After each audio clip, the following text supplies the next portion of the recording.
مفتی طارق مسعود special. محرم کے مہینے میں بلیک کپڑے پہننا کیسا ہے؟ محمود صاحب نے انڈیا سے پوچھا تھا۔ دیکھیں، کالے کپڑے کسی بھی وقت پہنے جا سکتے ہیں، کالے کپڑے پہننے کے ناجائز ہونے کی ہمارے پاس کوئی دلیل نہیں ہے۔ سفید کو پسند کیا گیا ہے، نبی صلی اللہ علیہ وسلم نے فرمایا سب سے زیادہ پسندیدہ لباس وہ سفید ہے۔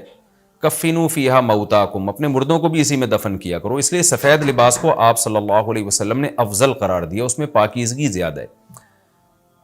باقی نبی صلی اللہ علیہ وسلم نے مختلف رنگوں کے کپڑے پہنے، اس کی علماء وجہ یہ بیان کرتے ہیں کہ اس زمانے میں غربت تھی، آپ نے سفید لباس کو پسند تو کیا، لیکن نبی کے لیے ہر وقت سفید لباس کا انتظام کرنا آسان نہیں تھا، غربت تھی، لباس پہن لینا ہی بڑی بات ہوتی تھی کہ لباس مل جائے کسی کو۔ کتنے واقعات ہیں کہ ازار ہے تو قمیض نہیں ہے، قمیض بڑی مشکل سے کسی کو ملتی تھی، کچھ چادر نہیں ہے اوپر پہننے کی، اتنی غربت کا عالم تھا۔ تو اس میں آپ صلی اللہ علیہ وسلم یہ تکلف کرتے کہ ہر قیمت پہ میرے لیے سفید لباس لے کر آؤ، تو یہ آپ صلی اللہ علیہ وسلم کے مزاج میں جو سادگی تھی یہ اس کے خلاف تھا۔ تو آپ نے دنیا میں تکلف نہیں کیا، جو جیسا لباس ملا پہن لیا، پسند سفید کو کیا۔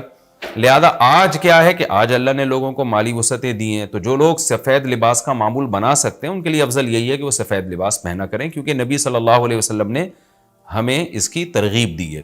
خود کیوں نہیں پہنا؟ اس میں تکلف تھا، یعنی پراپر انتظام کرنا مشکل تھا، تو جو آیا پہن لیا آپ صلی اللہ علیہ وسلم نے، کیونکہ ایک چیز مشکل ہے اس میں اتنا تکلف کرنا، یہ خود بھی تو نبی کے مزاج کے خلاف ہے۔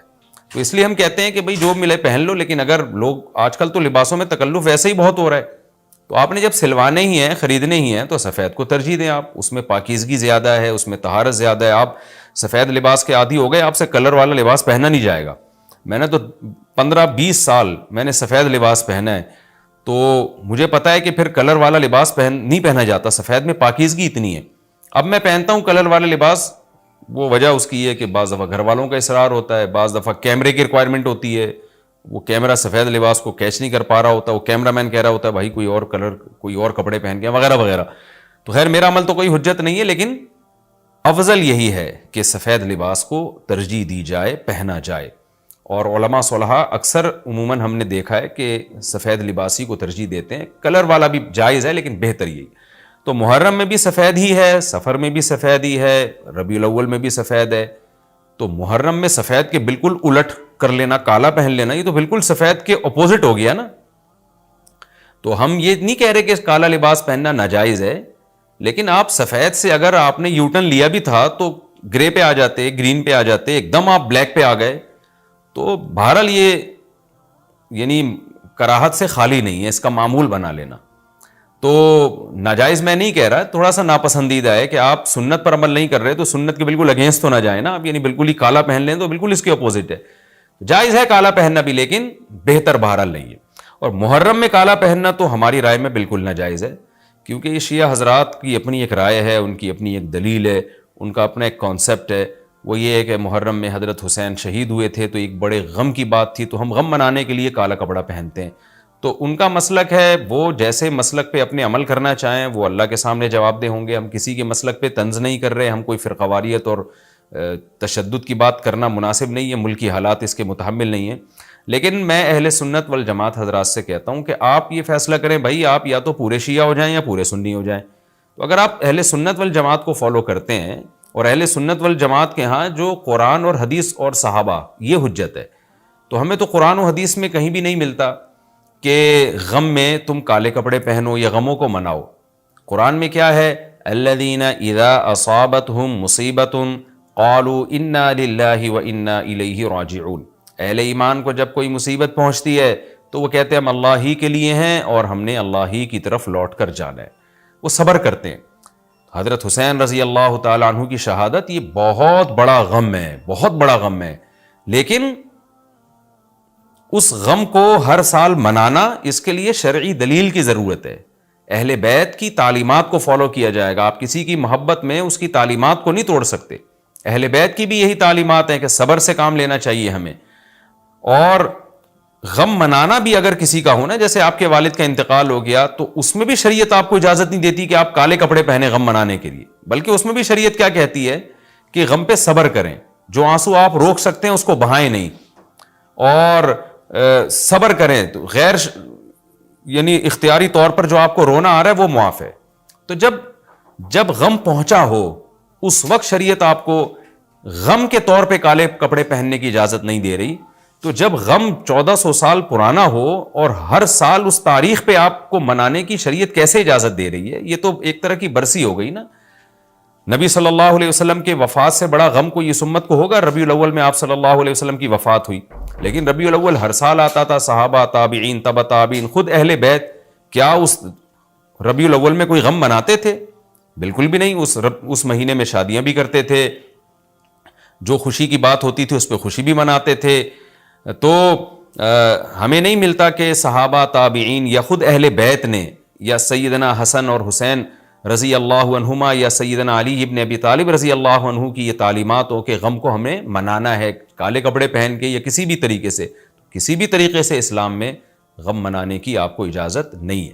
بعض لوگ یہ دلیل دیتے ہیں کہ حضرت حسین رضی اللہ تعالیٰ عنہ کا غم تو نبی نے بھی منایا ہے, اور نبی صلی اللہ علیہ وسلم نے جب یہ بتایا کہ امت میرے نواسے کو شہید کرے گی تو آپ رونے لگے.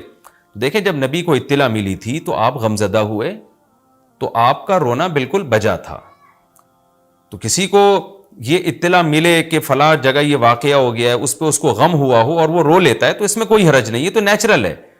لیکن کیا نبی صلی اللہ علیہ وسلم ہر سال, یعنی جس دن آپ کو وحی کے ذریعے پتہ چلا کہ سیدنا حسین ابن علی رضی اللہ تعالیٰ عنہ پہ ظلم ہوگا, تو کیا ہر سال اس تاریخ کو آپ صلی اللہ علیہ وسلم رویا کرتے تھے؟ بالکل بھی ایسا نہیں ہے. تو غم کی اطلاع جس وقت ملی ہو اس وقت رونا آ جانا یہ نیچرل ہے, لیکن ہر سال پراپر اس رونے کو پراپر طریقے سے منانا یا کالے کپڑے پہن کے اس کو منانا, یہ تو بالکل اسلام میں ناجائز ہے. ہمارے پاس اس کے جائز ہونے کی کوئی دلیل نہیں ہے. تو شیعہ حضرات جو کر رہے ہیں آپ ان کو کرنے دیں, ان کو جا کے نہ چھیڑیں, آپ ان کو طنز نہ کریں, وہ ان کی جو رائے ہے وہ اس پر عمل کریں. اسلام میں فرقے تو ہیں ہمیشہ سے, ہم نے تو یہ دیکھنا ہے کہ کون سا صحیح ہے, ہم نے تو اس کو فالو کرنا ہے.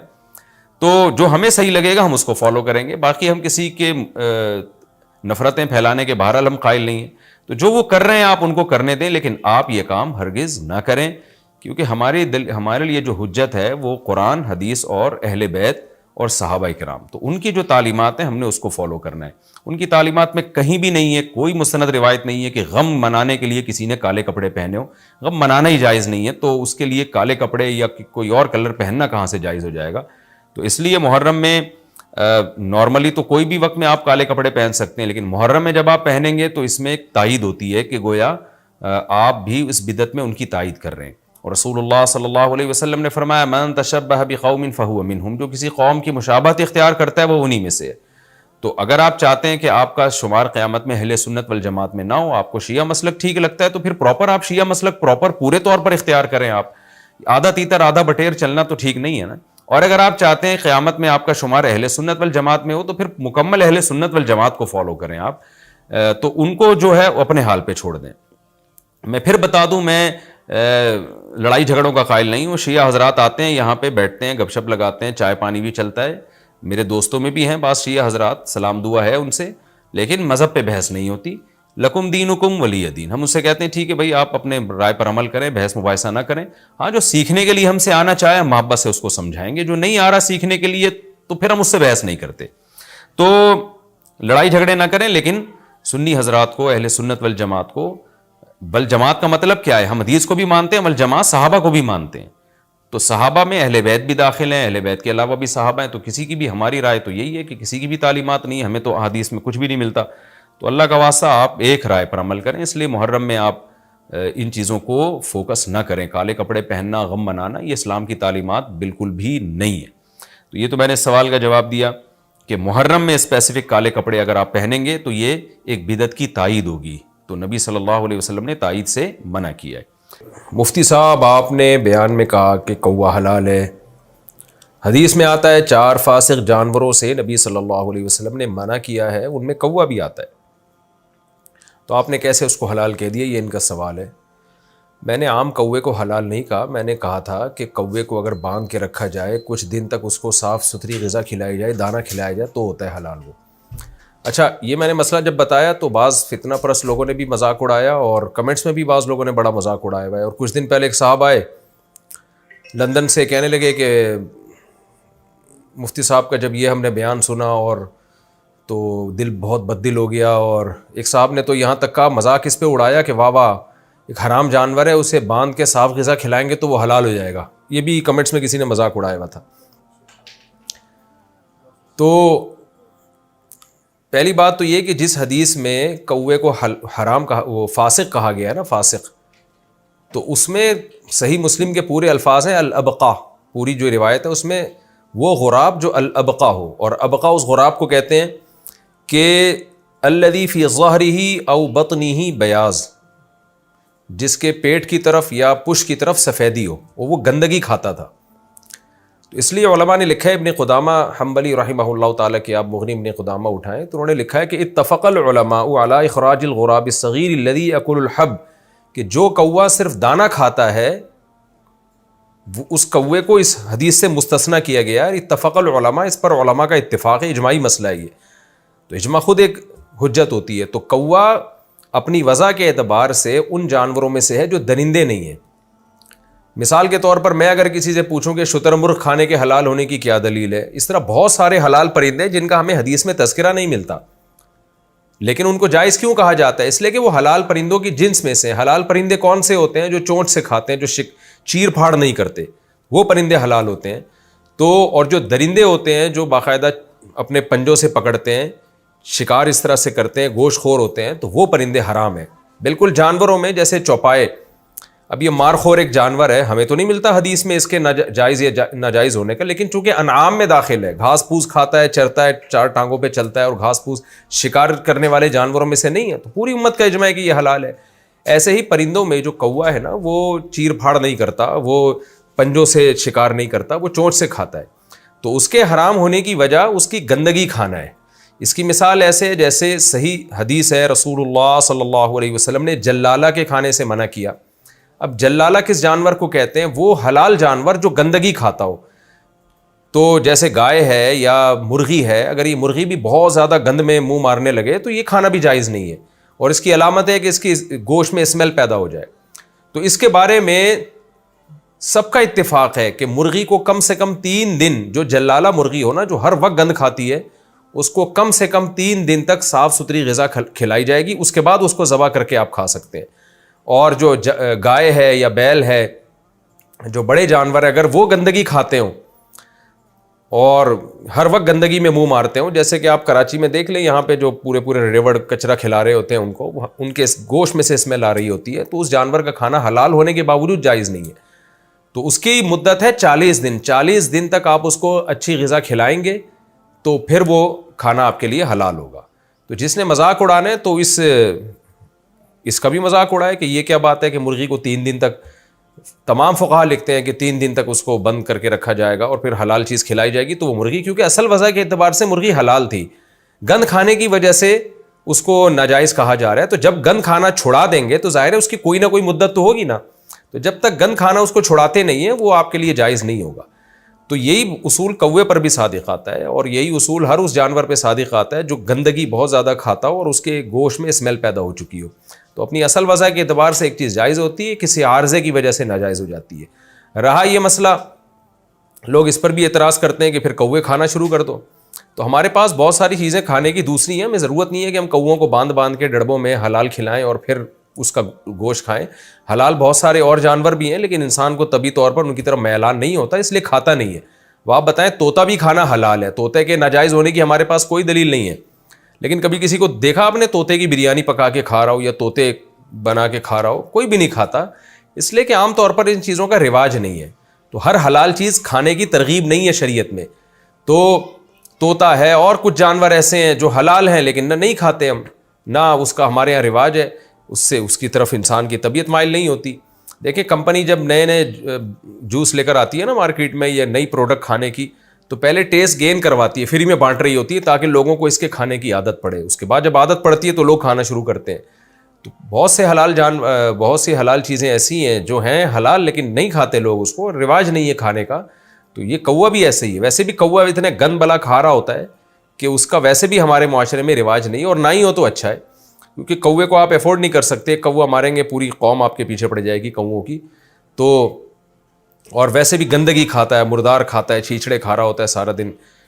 تو یہ اس مسئلے کی وضاحت تھی. اب میں پوچھتا ہوں کہ وہ کوا جو حلال کھاتا ہو, جو مجھ سے دلیل پوچھ رہے تھے نا کہ کوے کے حلال ہونے کی کیا دلیل ہے, تو میرا سوال ہے ان سے کہ جو کوا جو پاکیزہ چیزیں کھاتا ہو, گند نہ کھاتا ہو, دانا کھاتا ہو, آپ نے کس بیس پہ اس کو حرام کہا ہے؟ حدیث آپ پیش کریں. تو حدیث جو آتی ہے نا صحیح مسلم کی, جس میں کوے کو فاسق کہا گیا ہے, تو وہ کوا ہے جس کے بارے میں دوسری حدیث میں اس کی میں اضافہ ہے الابقا. تو الابقا وہی کوا ہوتا تھا جو گندگی کھاتا تھا. جیسے کہ عام طور پہ کوے گندگی ہی کھا رہے ہوتے ہیں, ہم اس کوے کی بات کر رہے ہیں جو دانا کھاتا ہے, جو صاف ستھری غذائیں کھاتا ہے. تو پراپر طریقے سے لوگ علم حاصل نہیں کرتے اور بیٹھ کے بس پھینکتے رہتے ہیں بیٹھ کے. اچھا بھائی, دوسرا سوال یہ ہے کہ رہا یہ مسئلہ, لوگ کہتے ہیں پھر کھاؤ, تو آپ بھی طوطے کھانا شروع کر دیں تو پھر ہم کوے کے بارے میں غور کریں گے. جیسے طوطے نہیں کھائے جاتے, مینا نہیں کھائی جاتی, حالانکہ حلال جانور ہے, حرام ہونے کی کوئی دلیل نہیں ہمارے پاس, تو اسی طرح کوے بھی نہیں ہمارے معاشرے میں کھائے جاتے. جنازے پر یا قبر کے اندر خوشبو اور کیوڑے کا چھڑکاؤ, نیز قبر کے اوپر پھول پتیوں اور پھول کے چھڑکاؤ کی کیا حیثیت ہے؟ عثمان صاحب کراچی سے. جو کوے کے بارے میں میں نے مسئلہ بتایا تھا نا, تو ایک صاحب ہے, ان کا کام ہی یہی ہے کہ فوراً بچوں کی طرح ان کو جیسے بچے کے ہاتھ میں جھنجھنا آ جائے نا تو فوراً جھنجھنا بجانا شروع کر دیتا ہے. تو ایسے ہی ایک محترم ہے مشہور, ان کا کام ہی یہی ہے کہ جب بھی کوئی ایسی چیز ملے گی تو ان کو ایسا لگتا ہے جیسے جھنجھنا آ گیا, ایک تماشا اور مذاق اڑانے کا ان کو موقع مل گیا. تو یہ ان پہ ہی سوٹ کرتا ہے. عام لوگ ان تمام دوائیں بچوں کی پہنچ سے دور رکھیں. جنازے پر یا قبر کے اندر خوشبو اور کیوڑے کا چھڑکاؤ, نیز قبر کے اوپر پھول پتیوں اور پھول کے چھڑکاؤ کی کیا حیثیت ہے؟ عثمان صاحب کراچی سے. بالکل ناجائز ہے, حرام ہے. صرف میت پہ, کفن پہ آپ خوشبو لگا سکتے ہیں. قبر کے اندر خوشبو چھڑکنا یا قبر کے اوپر پھول ڈالنا, اس کی شریعت میں کوئی حیثیت نہیں ہے. اسلاف سے یہ عمل ثابت نہیں ہے. میت کی جتنی جو کرنے کے کام ہیں وہ توقیفی ہیں. جس چیز پر حدیث ہوگی اور صحابہ اور تابعین کا عمل ہوگا اسلاف کا, اس کو تو ہم فالو کریں گے. اس کے علاوہ اپنی طرف سے کچھ بھی کریں گے تو وہ عمل جائز نہیں, یا تو بدعت کہلائے گا یا ناجائز رسم کہلائے گی. اس لیے اس سے اجتناب کرنا ضروری ہے. 5 درہم بیلنس پر 1 درہم بونس ملنے کا حکم. UAE میں میرے پاس ایک سم ہے, اگر میں اس میں 5 درہم کا بیلنس ڈالتا ہوں تو 5 درہم کا بیلنس اور 1 درہم کا بونس ملتا ہے, اور 10 درہم کے بیلنس کی صورت میں 2 درہم کا بونس ملتا ہے. کیا یہ بونس میرے لیے حلال ہے؟ مصدق شاہ ابو ظبی سے. دیکھیں, یہ جو ایڈوانس میں آپ پیسے ڈال دیتے ہیں اور 5 درہم ڈالے تو 6 درہم آ گئے, یہ سود نہیں ہے. اس لیے کہ ایسا نہیں ہوتا کہ 5 درہم آپ نے دیے تو آپ کو کمپنی نے 6 درہم دے دیے. درہم تھوڑی دے رہی ہوتی ہے, کمپنی 6 درہم کا بیلنس دے رہی ہوتی ہے. اس کو وہ تعبیر یہ کرتی ہے کہ 5 درہم پہ آپ کو 6 درہم ملیں گے. وہ درہم نہیں ملتے, آپ کو بونس زیادہ مل جاتا ہے. یعنی ایسے ہے, یعنی آپ کو وہ جو یونٹ ہے نا کال کرنے کے, وہ زیادہ مل جاتے ہیں. تو اگر کوئی ایڈوانس پیسے دے رہا ہے اور اس کے بدلے میں کمپنی خوش ہو کے اس کو منٹ زیادہ دے رہی ہے تو بہت اچھی بات ہے. اس منٹ کو وہ تعبیر یہ کرتے ہیں کہ 5 درہم پہ ہم نے 6 دے دیے, 10 درہم پہ ہم نے 12 دے دیے. تو 12 نہیں مل رہے ہوتے, 5 درہم پہ آپ کو یونٹ مل رہے ہوتے ہیں, اتنے جتنے آپ نارملی 6 درہم پہ ملتے ہیں. تو اس کو وہ تعبیر کر رہے ہوتے ہیں. تو یہ بالکل سود نہیں ہے, بالکل جائز ہے, اس کا کوئی گناہ نہیں ہے.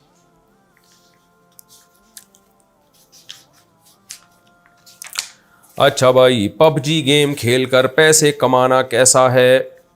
پب جی والے ٹورنامنٹ کرواتے ہیں اور پیسے رکھتے ہیں 1 کروڑ یا 2 کروڑ. سبحان اللہ, رکھتے کہاں پر ہیں ذرا معلوم کر کے بتائیں. پھر جو جیتتا ہے اس کو بانٹ دیتے ہیں, کسی ٹیم سے کوئی پیسے نہیں لیے جاتے. کیا یہ حلال ہوگا یا حرام؟ غفران صاحب اتر پردیش سے. بھائی سوال میں خود وضاحت کی گئی ہے کہ کسی سے بھی پیسے نہیں لیے جاتے. تو اگر پیسے نہیں لیے جا رہے لوگوں سے تو پھر تو یہ جوا نہیں ہے, بلکہ ایک طرح کا انعام ہے کہ جو جیتے گا ہم اس کو دے دیں گے. اگر سوال میں جو کہا گیا اسی طرح ہی ہو رہا ہے پب جی میں, تو پھر یہ جوا نہیں ہے, یہ 1 کروڑ روپے حلال ہوں گے جیتنے والے کے لیے. لیکن پب جی کھیلنا اور اس میں ٹائم ویسٹ کرنا یہ بہرحال سخت مکروہ ناپسندیدہ عمل ہے. یہ کوئی قابل تقلید عمل نہیں ہے اور اپریشیٹ کیے جانے والا عمل نہیں ہے کہ آپ اس کو اپریشیٹ کریں. اور یہ پیسے کمانے کا بھی گھٹیا طریقہ ہے. تو میں حرام ہونے کا فتویٰ نہیں لگا رہا, لیکن بہرحال نامناسب اور گھٹیا طریقہ ہے. اپنے آپ کو ان فضول کاموں سے بچائیں. نبی صلی اللہ علیہ وسلم نے فرمایا من حسن اسلام المرء ترکہ ما لا یعنی، انسان کے اسلام کی اچھائی میں سے ہے کہ لا یعنی چیزوں سے بچے. آپ کہہ سکتے ہیں 1 کروڑ روپے مل رہے ہیں تو لا یعنی کہاں سے ہو گیا؟ مل کس کام کے بدلے میں رہے ہیں؟ کیا قوم کی خدمت کی آپ نے؟ کون سا تیر مار دیا؟ ویڈیو گیم پکڑ کے بیٹھے رہے 1 گھنٹے تک؟